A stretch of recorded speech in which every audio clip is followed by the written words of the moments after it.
Dito ako sa wet market na Malengke. Friday na ngayon. So, maaga akong pinauwi kasi US Independence Day. So, holiday talaga ng American diplomat. Pumasok ako ng 10, tapos pinauwi nila akong 3. Actually, yung ibang diplomat, holiday nila yun. Yun, pa akong nag-lunch. Punta ako dito sa wet market, bumili ako ng chicken, hachinola. Gusto naman ako dito sa Asian store. Kasi naghahanap ako ng bangus. Yung mga bata. Naghahanap ako ng bangus pang bulang ng sana kaso wala. So ngayon, may muna ako sa McDo. Ang in-order ko ngayon is Big Mac. Big Mac is, diba may in-order akong double cheeseburger. Yun, ano yun, budget meal, 6 euro lang. Yun, 6 euro times 65 sa peso natin. Mga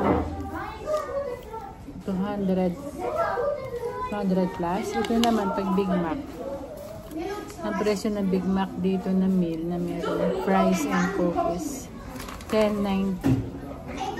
So 10 euro and 90 cents. Kawalang yayabang, kam 6. So nasa 600 plus ang meal na ganito. Big Mac.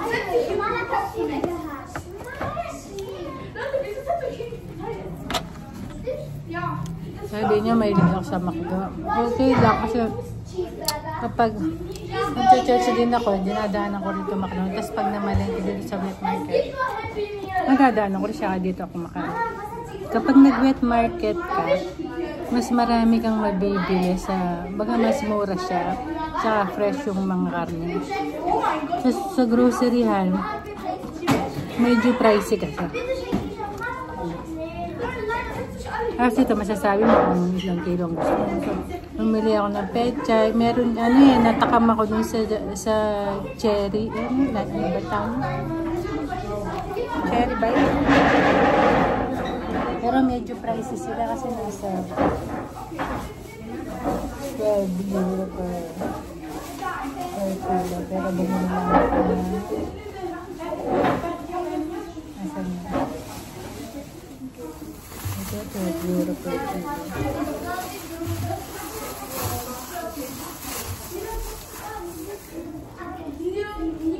Hindi ko alam. Hindi pa inugasan. Try nga. Manong mamamatay siguro sa dyan. Yun. Sarap. Sarap.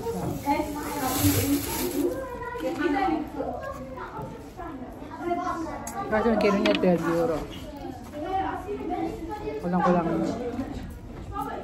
Cheers. Ayan. Ako na magpenta.